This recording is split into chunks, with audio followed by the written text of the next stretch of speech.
Vous êtes incompétente. Vous devriez nettoyer les toilettes. Le général Brooks cria sur la serveuse noire. Monsieur, je faisais juste mon travail en servant votre table. Jasmine garda une voix calme malgré le tremblement de ses mains. Les gens comme vous n'ont pas leur place dans cet établissement. Tout le restaurant s'arrêta pour assister à la scène. Général, vous pouvez commander des soldats, mais vous ne pouvez pas commander le respect. Les mots de Jasmine résonnèrent dans le Sterling comme un coup de tonnerre. Personne n'aurait imaginé que cette phrase allait tout changer. Avant de plonger dans l'histoire, laissez un commentaire ci-dessous et dites-nous d'où vous nous regardez. Bonne lecture. Le restaurant Sterling fut plongé dans un silence de mort. Le général Harrison Brooks frappa du poing sur la nappe blanche. « C'est exactement ce à quoi je m'attendais », cria-t-il à Jasmine Carter, la jeune serveuse noire qui se tenait à côté de sa table. « Comment cet établissement ose-t-il envoyer quelqu'un comme vous servir des vétérans qui ont versé leur sang pour ce pays ?» Les mains de Jasmine tremblaient, tandis qu'elle tenait le plateau. Une petite goutte de sauce s'était renversée sur le bord de l'assiette lorsqu'elle avait servi son bœuf Wellington. Cette petite erreur avait déclenché son explosion. « Vous êtes incompétente. Vous devriez nettoyer les toilettes, pas servir les héros américains. » La voix de Harrison résonna dans le restaurant chic de Washington, D.C. Les autres clients cessèrent de manger. Certains la regardaient, stupéfaits. D'autres détournèrent le regard, embarrassés. Les 4 officiers à la retraite assis à la table de Harrison se tortillaient sur leurs chaises, mal à l'aise. Jasmine sentit les larmes lui monter aux yeux, mais elle les retint. Elle pensa à Malik, son fils de 7 ans qui l'attendait à la maison. Elle pensa au loyer à payer la semaine suivante. Elle avait besoin de ce travail. « Général, je m'excuse pour... » commença-t-elle doucement. « Ne vous excusez pas. Les gens comme vous n'ont rien à faire dans un endroit comme celui-ci. » Harrison se leva, sa poitrine couverte de médailles militaires brillant à la lumière. « J'ai servi cette nation pendant 35 ans, et maintenant, je dois être servi par... » Il ne termina pas sa phrase, mais tout le monde savait ce qu'il voulait dire. Le restaurant resta figé dans un silence glacial. Les collègues de Jasmine observaient depuis la porte de la cuisine. Le gérant, Robert Hayes, s'avança vers la table, ne sachant pas quoi faire. Mais quelque chose changea dans le regard de Jasmine. Elle redressa les épaules. Elle avait subi assez d'humiliation pour toute une vie. « Général, dit-elle d'une voix ferme et claire, vous pouvez commander des soldats, mais vous ne pouvez pas commander le respect. » Ces mots résonnèrent comme un coup de tonnerre.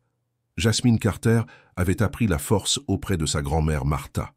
Quand Jasmine avait 8 ans, ses parents étaient morts dans un accident de voiture. Martha l'avait recueillie sans poser de questions. « Ma petite fille, la vie va essayer de te briser, » lui avait-elle dit. « Mais garde la tête haute. Tu m'entends. » À 18 ans, Jasmine est tombée enceinte. Devon, le père, l'a quittée alors qu'elle était enceinte de 6 mois. Martha l'a serrée dans ses bras pendant qu'elle pleurait. « Ce garçon n'était pas prêt à être un homme, » lui a dit Martha. « Mais toi, tu seras une mère formidable. » Malik est né en 2016.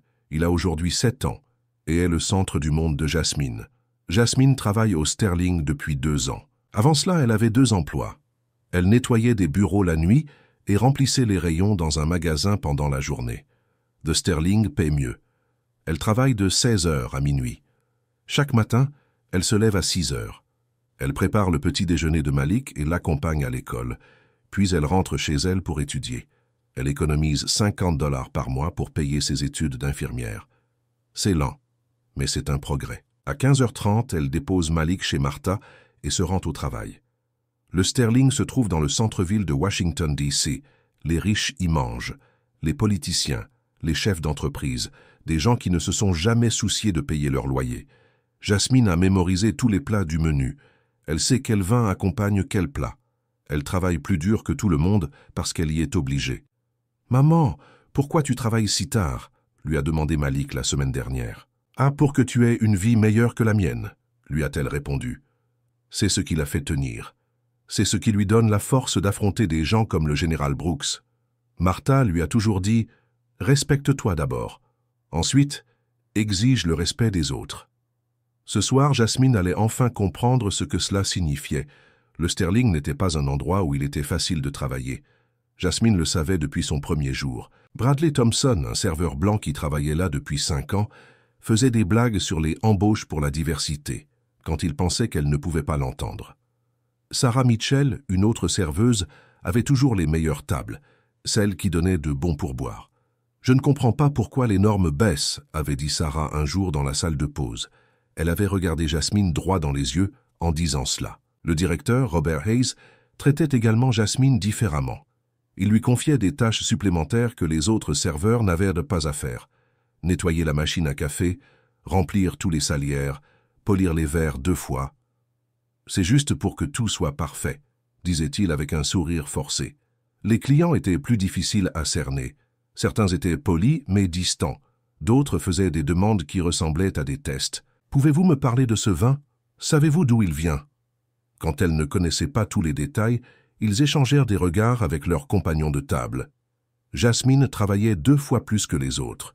Elle arrivait 30 minutes avant chaque service. Elle restait tard pour aider à fermer.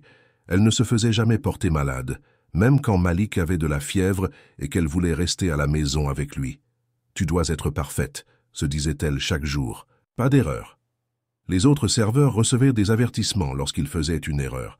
Jasmine savait qu'elle n'aurait pas cette chance. Une seule erreur et elle serait renvoyée. Elle se mordait la langue lorsque Bradley faisait ses remarques. Elle souriait lorsque les clients la traitaient comme si elle était invisible.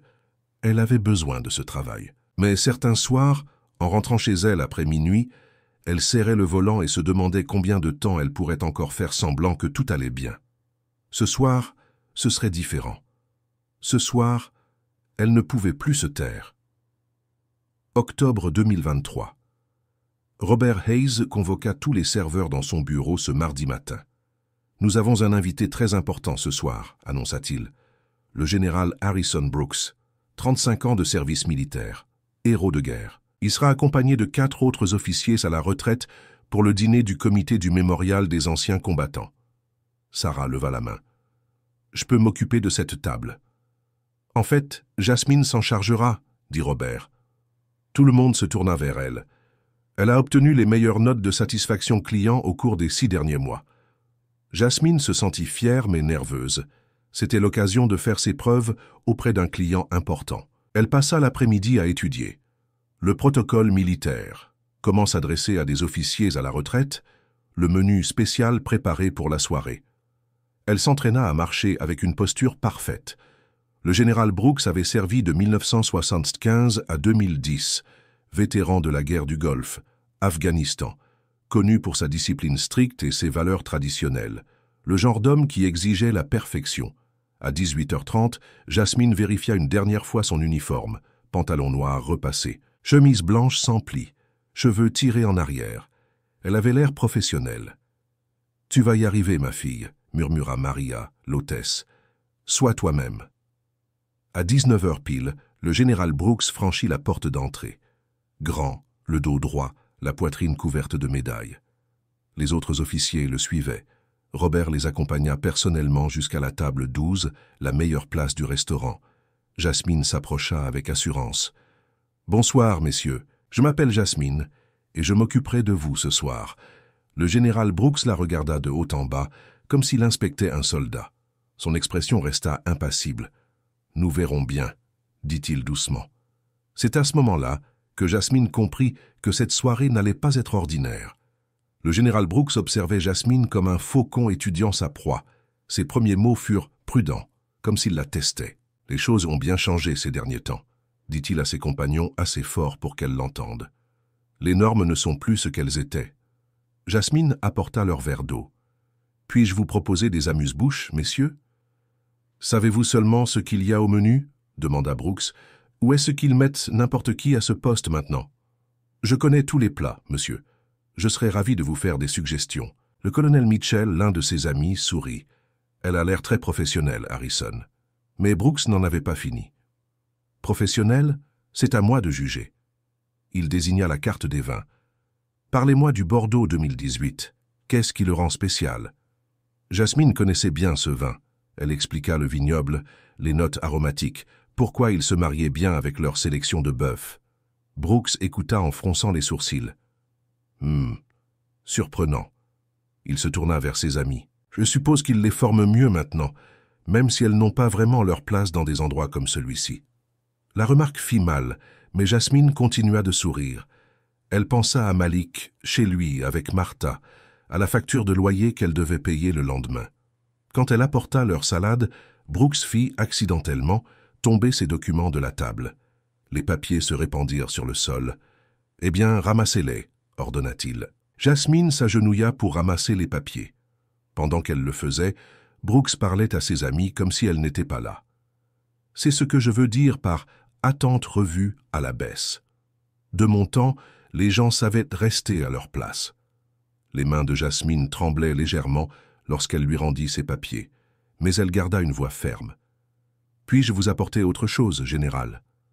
Brooks sourit froidement.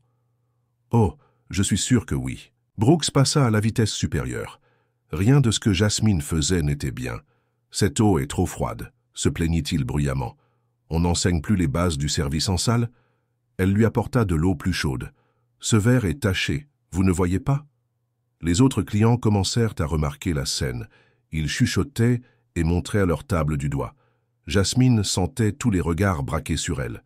« Le pain n'est pas assez frais », déclara Brooks. « Je suppose que les gens comme vous ne comprennent pas les normes de qualité. » Le colonel Mitchell semblait mal à l'aise. « Harrison, peut-être... Non, Jim. C'est exactement ce qui ne va pas dans ce pays. Des normes de moins en moins élevées, partout. » Brooks fixa Jasmine du regard. « Dis-moi, jeune fille, que sais-tu des traditions militaires en matière de vin ?» Jasmine sentit son cœur se serrer. Elle s'y connaissait en vin courant, mais pas en histoire militaire. « Je ne suis pas familière avec ce sujet précis, monsieur. » Brooks sourit comme s'il avait gagné un prix. « Bien sûr que non, parce que tu n'as pas ta place ici. » Il se tourna vers les autres tables. « Cet établissement ne se soucie manifestement pas de respecter les normes appropriées. » Sa voix résonna dans tout le restaurant. D'autres clients se retournèrent pour regarder. Jasmine sentit ses joues brûler de honte. « J'ai servi ce pays pendant 35 ans, » continua Brooks. « J'ai gagné le droit d'attendre mieux que ça. » Il regarda Jasmine avec dégoût. « Les gens comme toi devraient savoir rester à leur place. » Les autres officiers à sa table restèrent silencieux. Ils avaient l'air honteux, mais ne dirent rien. Jasmine serra plus fort son plateau. Elle songea à démissionner sur le champ, à partir et ne jamais revenir. Mais elle pensa aux vêtements de Malik pour l'école, aux médicaments de Martha, à toutes les factures qui l'attendaient à la maison. Elle ne pouvait pas démissionner. Pas encore. « Je vais vous apporter votre plat principal, monsieur, » dit-elle doucement. Le point de rupture survint avec le plat principal. Les mains de Jasmine tremblaient à cause du stress que Brooks lui avait fait subir. Alors qu'elle posait son bœuf Wellington, une petite goutte de sauce coula sur le bord de l'assiette. Brooks explosa. « C'est exactement ce à quoi je m'attendais. » Il frappa du poing sur la table. « Comment cet établissement ose-t-il mettre quelqu'un comme vous pour servir des vétérans qui ont versé leur sang pour ce pays ?» Tout le restaurant se tut. Toutes les conversations s'arrêtèrent. Tous les regards se tournèrent vers leur table. « Vous êtes incompétente !» cria Brooks en se levant. « Vous devriez nettoyer les toilettes, pas servir les héros américains. » Jasmine sentit les larmes monter. Elle pensa à courir vers la cuisine, à se cacher dans les toilettes, à tout faire pour échapper à cette humiliation. Mais elle pensa alors à Malik qui l'attendait à la maison, à tous les employés qui subissaient ce genre de traitement tous les jours et n'avaient pas d'autre choix que de le supporter. Quelque chose en elle changea. Une force qu'elle ne se connaissait pas surgit du plus profond d'elle-même. Elle leva les yeux et regarda le général Brooks droit dans les yeux. Sa voix était calme mais ferme. « Général, vous pouvez commander des soldats, mais vous ne pouvez pas commander le respect. » Ces mots frappèrent la salle comme un coup de tonnerre. Brooks resta bouche bée, sous le choc. Son visage devint rouge de rage et d'incrédulité. Les autres officiers à sa table la regardèrent fixement. Certains semblaient impressionnés par son courage. « Comment osez-vous » s'écria Brooks. « Comment osez-vous me parler ainsi? J'ai servi ce pays pendant 35 ans. Vous n'êtes qu'une... » Il s'interrompit avant de terminer, mais tout le monde savait ce qu'il voulait dire. Jasmine resta parfaitement immobile, rayonnant de dignité. Les paroles de Jasmine provoquèrent une onde de choc dans le Sterling. Brooks resta figé, le visage rouge de rage et d'incrédulité. Personne ne lui avait jamais répondu ainsi. Les autres officiers à sa table se agitèrent sur leurs chaises.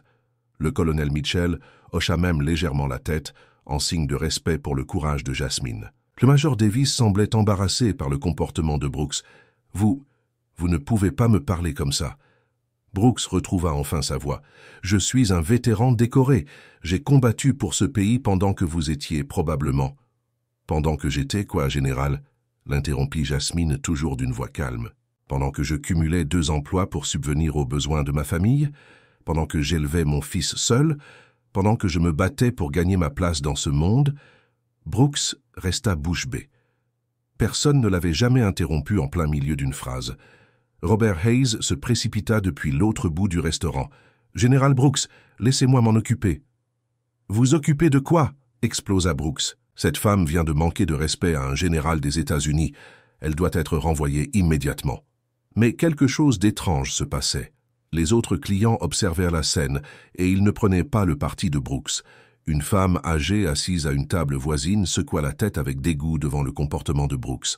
« J'en ai assez entendu, » déclara Brooks en jetant sa serviette sur la table. « Cet établissement a perdu toute décence, tout respect pour les sacrifices consentis par les vrais Américains. » Il renversa sa chaise en se levant. « Vous me paierez pour cette insolence, croyez-moi. » Brooks se précipita vers la sortie, laissant derrière lui ses compagnons de table perplexes. Le colonel Mitchell se leva et s'approcha de Jasmine. « Mademoiselle, en 30 ans de service militaire, j'ai rarement vu un courage comme le vôtre. Le général Brooks avait complètement tort. » Jasmine sentit ses genoux fléchir. Elle venait de tenir tête à un héros de guerre. Et d'une certaine manière, elle avait gagné. Après le départ précipité de Brooks, quelque chose d'inattendu se produisit. Des gens commencèrent à prendre la défense de Jasmine. Le colonel Mitchell fut le premier. « Jeune fille, ce que vous venez de faire demande un vrai courage. Cet homme a dépassé les bornes. » Le major Davis acquiesça. « Je connais Harrison depuis des années. Il a toujours été difficile, mais ce soir il a franchi toutes les limites. » La vieille dame de la table voisine s'approcha. Elle prit la main de Jasmine. « Ma chérie, j'ai tout vu. Vous vous êtes comportée avec plus de classe que lui. » Un jeune couple s'approcha ensuite. « Nous avons filmé une partie de la scène avec notre téléphone, » dit la femme. « Si vous avez besoin d'une preuve de ce qui s'est passé, nous l'avons. » Robert Hayes semblait nerveux. Il craignait de perdre d'importants clients militaires. Mais alors que de plus en plus de personnes prenèrent la défense de Jasmine, il comprit que quelque chose de plus important était en train de se passer. Eleanor Sterling, la propriétaire du restaurant, arriva quelques minutes plus tard. Quelqu'un l'avait appelée pour lui raconter l'incident. C'était une femme vive d'une 60aine d'années qui avait bâti son restaurant à partir de rien. « Racontez-moi exactement ce qui s'est passé, » dit-elle à Robert. Après avoir entendu l'histoire, Eleanor se dirigea droit vers Jasmine. « Aucun de mes employés ne sera traité de cette manière, par personne, peu m'importe qu'il s'agisse d'un général ou du président en personne. » Sarah et Bradley, les serveurs qui ignoraient habituellement Jasmine, s'approchèrent également. Même eux semblaient choqués par le comportement de Brooks. « Je n'arrive pas à croire qu'il ait dit ça, » murmura Sarah. « C'était horrible. » Maria, l'hôtesse, serra Jasmine dans ses bras. « Ma fille, tu es mon héroïne. Je n'aurais jamais pu lui tenir tête comme ça. » D'autres clients s'arrêtèrent à leur table pour serrer la main de Jasmine. La nouvelle de ce qui s'était passé se répandit dans tout le restaurant. Pour la première fois depuis 2 ans qu'elle travaillait au Sterling, Jasmine avait le sentiment d'être à sa place. Le jeune couple qui avait filmé l'incident publia la vidéo sur les réseaux sociaux le soir même. Le lendemain matin, elle était partout. Jasmine se réveilla au son de son téléphone qui vibrait sans arrêt. Elle avait des centaines d'appels manqués et des milliers de messages. Le hashtag Irrespect Can't Be Commanded était en tendance dans tout le pays. « Maman, pourquoi y a-t-il des gens devant notre maison ?» demanda Malik en regardant par la fenêtre. Des caméras de télévision étaient alignées dans leur rue. Des journalistes frappaient à leur porte toutes les quelques minutes. Jasmine devait garder les rideaux fermés et rester à l'intérieur. La vidéo montrait tout. Les paroles cruelles de Brooks, la réponse calme de Jasmine, le moment où elle lui a tenu tête. Des millions de personnes la partageaient, louant son courage. Mais tout le monde ne la soutenait pas. Son téléphone était également rempli de messages haineux. Des gens en colère la traitaient d'irrespectueuse. Certains proférèrent des menaces à son encontre et à celle de Malik. « Tu devrais rester à ta place » disait l'un des messages. « Ce général est un héros. » Jasmine a dû aller chercher Malik à l'école plus tôt. Les autres parents discutaient. Certains la soutenaient, mais d'autres lui jetèrent des regards froids. Pendant ce temps, Brooks faisait face à sa propre tempête. Les anciens combattants étaient divisés. Certains le défendaient en le qualifiant de homme de principe. D'autres jugeaient son comportement honteux. Le Pentagone a discrètement pris ses distances avec Brooks. Il ne représente pas les valeurs actuelles de l'armée, a déclaré un porte-parole. Brooks a donné ses propres interviews pour tenter de se défendre. J'ai été traité de manière irrespectueuse par une employée incompétente, a-t-il déclaré à Fox News. Je revendique mon droit à un service correct, mais son ton arrogant n'a fait qu'empirer les choses. De plus en plus de gens se sont retournés contre lui. Jasmine n'avait jamais voulu être célèbre. Elle voulait simplement travailler et s'occuper de son fils. Aujourd'hui, sa vie tranquille est bouleversée. « Qu'est-ce que j'ai fait ?» a-t-elle murmuré à Martha ce soir-là. CNN a appelé en premier, puis NBC. Ensuite, toutes les grandes chaînes d'information ont voulu interviewer Jasmine. Sa première apparition à la télévision a été terrifiante. Assise en face d'Anderson Cooper, les mains tremblantes, elle se demandait ce qu'elle faisait là. « Racontez-nous ce qui s'est passé cette nuit-là », lui a demandé Cooper avec douceur. Jasmine a parlé avec son cœur. Elle a parlé de dignité, de travailler dur et d'être traitée avec respect, d'élever son fils en lui apprenant que tous les êtres humains ont de la valeur. « Je n'avais pas prévu de dire quoi que ce soit », a-t-elle expliqué. « Mais j'ai pensé à tous les travailleurs qui vivent cela tous les jours et qui ne peuvent pas s'exprimer. Quelqu'un devait le faire. » Son honnêteté a touché des millions de téléspectateurs. Les réseaux sociaux ont explosé de messages de soutien. Le hashtag « Dignity at Work » est devenu tendance. Des leaders des droits civiques l'ont contacté. La NAACP l'a invité à prendre la parole lors de sa prochaine conférence. Les syndicats ont voulu qu'elle rejoigne leur cause. Brooks a riposté avec plus de virulence.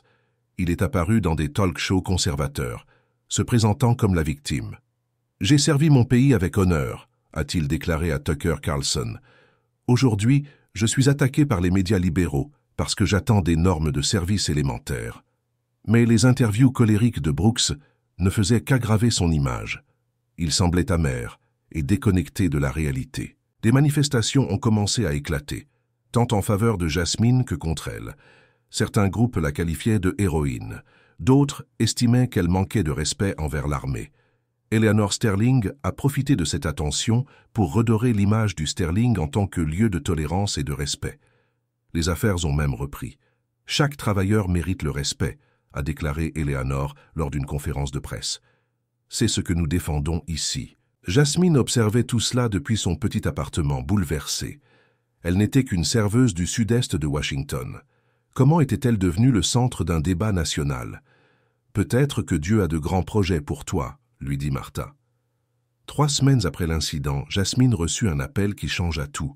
« Bureau de Michelle Obama », dit la voix au bout du fil. « Madame Obama aimerait vous rencontrer. » Jasmine a cru à une blague, mais ce n'était pas le cas. Elles se sont rencontrées en privé dans un hôtel tranquille du centre-ville de Washington. Michelle est entrée vêtue d'un jean et d'un pull simple, comme une personne ordinaire. « J'ai suivi votre histoire », a déclaré Michelle en s'asseyant en face de Jasmine. « Ce que vous avez fait demande un courage incroyable. »« J'essayais juste de garder mon travail », a répondu Jasmine. Michelle sourit. « C'est exactement pour cela que c'était important. Vous n'essayez pas d'être une héroïne. Vous vous défendiez simplement. » Elles discutèrent pendant 2 heures. Michelle partagea ses propres expériences du racisme et de la discrimination. Elle expliqua comment elle avait géré les critiques lorsqu'elle était première dame. « Vous avez une voix puissante, Jasmine. Les gens vous écoutent parce que vous êtes vrai. Vous êtes authentique. » Michelle lui a expliqué son idée. La Fondation Obama voulait lancer un nouveau programme appelé « Dignité au travail ». Il visait à lutter contre la discrimination sur les lieux de travail à travers les États-Unis. Nous avons besoin de quelqu'un pour le diriger, quelqu'un qui comprend ce que vivent les travailleurs ordinaires au quotidien. Jasmine se sentait dépassée. « Madame Obama, je ne suis qu'une serveuse. Je n'ai pas terminé mes études. »« Exactement, » répondit Michelle. « Vous n'êtes ni une politicienne, ni une militante. Vous êtes quelqu'un à qui les gens peuvent s'identifier. C'est votre force. » L'offre était énorme. Un vrai salaire, des avantages sociaux, une chance d'aider les travailleurs partout dans le monde. Mais cela signifiait abandonner pour toujours sa vie tranquille. « J'ai besoin de temps pour réfléchir, » dit Jasmine. « Prenez tout le temps qu'il vous faut, » répondit Michelle. « Mais n'oublie pas, parfois, le destin nous appelle quand on s'y attend le moins. » Jasmine passa 3 nuits blanches à réfléchir à la proposition de Michel. Elle se promenait dans son quartier, regardant les rues où elle avait grandi. « Qu'en penses-tu, maman » demanda-t-elle à Martha. « Ma chérie, tu as déjà changé le monde une fois, » répondit Martha. « Il est peut-être temps de recommencer. » Jasmine pensa à Malik. Elle voulait qu'il grandisse dans un monde où les travailleurs étaient traités avec respect, où les gens ne pouvaient pas abuser des autres simplement parce qu'ils avaient le pouvoir. Elle rappela Michel. « Je vais le faire. » La conférence de presse annonçant « Dignité au travail » eut lieu au National Press Club. Jasmine se tenait derrière un podium face à des centaines de journalistes et de caméras. « Je ne suis pas une politicienne », commença-t-elle. « Je ne suis ni avocate ni militante. Je suis une mère qui travaille et qui en a assez d'être maltraitée. » Elle a parlé des femmes de ménage, des caissières, des serveuses et des agents de sécurité. Des personnes qui travaillent dur mais qui sont souvent invisibles. Toute personne qui travaille mérite d'être traitée avec dignité, quel que soit son métier, quelle que soit son apparence. La réaction a été immédiate. Des universités l'ont invitée à prendre la parole. Les entreprises ont commencé à revoir leur politique sur le lieu de travail, citant son exemple. Mais Brooks n'avait pas fini de se battre. Il a utilisé ses relations dans l'armée pour répandre des rumeurs sur Jasmine. Il a remis en question ses origines et ses motivations. « Elle est manipulée par des groupes libéraux », disait-il à tous ceux qui voulaient bien l'écouter. Tout cela n'a rien à voir avec le respect, c'est de la politique. Ces attaques sont devenues plus personnelles. Des détails sur sa grossesse adolescente ont été divulgués sur des sites web conservateurs. Son passé a été déformé pour la discréditer. La pression était intense. Jasmine a dû engager des gardes du corps après avoir reçu de graves menaces. Malik ne pouvait plus jouer dehors, mais les lettres de travailleurs de toute l'Amérique l'ont aidé à tenir bon. « Vous m'avez donné le courage de m'exprimer », écrivait l'un d'eux. « Merci de vous battre pour des gens comme nous. » Brooks a lancé une campagne pour détruire la réputation de Jasmine. Il a utilisé tous les contacts qu'il s'était faits au cours de ses 35 années dans l'armée. Les chaînes d'information conservatrices l'ont invité comme expert. « Cette femme incarne tout ce qui ne va pas dans l'Amérique d'aujourd'hui », a-t-il déclaré sur Fox News. Elle n'a aucun respect pour l'autorité ou la tradition. Ses partisans ont déterré tous les détails du passé de Jasmine. Ils ont répandu des rumeurs sur sa grossesse adolescente. Ils ont remis en question sa capacité à diriger quoi que ce soit. « Elle n'a pas d'éducation », a déclaré Brooks à ses amis. « Qu'est-ce qu'une fille qui a quitté le lycée sait de la politique au travail ?» Les attaques se sont intensifiées. Quelqu'un a divulgué son adresse personnelle sur Internet. Des inconnus se sont présentés à l'école de Malik, effrayant les autres enfants. Jasmine a dû déménager dans un refuge. Elle ne dormait plus la nuit, inquiète pour la sécurité de son fils. « Je devrais peut-être démissionner », a-t-elle déclaré à Michel lors d'un appel téléphonique tard dans la nuit. « Cela ne vaut pas la peine de mettre Malik en danger. »« Ne les laisse pas gagner », lui a répondu Michel avec fermeté. « C'est exactement ce qu'ils veulent. » Mais quelque chose d'inattendu s'est alors produit. Une lettre est arrivée de la part du sergent Marcus Johnson, un vétéran noir qui avait servi sous les ordres de Brooks en Afghanistan. Le général Brooks a traité les soldats issus des minorités de manière horrible pendant des années, a écrit Marcus. Il tenait régulièrement des propos racistes. Nous avions peur de le dénoncer parce qu'il avait trop de pouvoir. Marcus n'était pas le seul. D'autres vétérans ont raconté des histoires similaires. L'armée a ouvert une enquête sur la conduite de Brooks pendant son service. Soudain, c'était Brooks qui était attaqué. Ses partisans ont commencé à prendre leur distance à mesure que d'autres histoires faisaient en surface. « J'ai servi avec honneur », a insisté Brooks dans des interviews. Mais sa voix semblait moins assurée désormais. Le vent tournait. Ce qui avait commencé comme une attaque contre Jasmine s'est transformé en une révélation de l'histoire problématique de Brooks. « La vérité finit toujours par éclater », a déclaré Martha à Jasmine. Dieu ne laisse pas les gens bien souffrir éternellement. Un an plus tard, Jasmine est revenue au Sterling pour le lancement officiel de Dignity at Work. La même salle à manger où elle avait été humiliée accueillait désormais des centaines de partisans. Des travailleurs étaient venus de tout le pays, des femmes de chambres d'hôtel de Las Vegas, des ouvriers agricoles de Californie, des ouvriers d'usines de Détroit. Tous étaient unis par une conviction simple. Tout le monde mérite le respect. Eleanor Sterling avait transformé le restaurant en un symbole de dignité au travail. Elle avait embauché un personnel plus diversifié et mis en place des politiques de promotion équitables. Cet endroit m'a appris quelque chose d'important, a déclaré Jasmine à la tribune. La vraie force ne vient pas du rang ou du pouvoir, elle vient du courage de défendre ce qui est juste. Malik, maintenant âgé de 8 ans, était assis au premier rang avec Martha. Il portait son plus beau costume et rayonnait de fierté pour sa mère. Eleanor fit une annonce spéciale. « Jasmine, la Fondation Sterling t'offre une bourse complète pour étudier à l'école d'infirmière. Tu auras toujours ta place ici. » Le public éclata en applaudissements.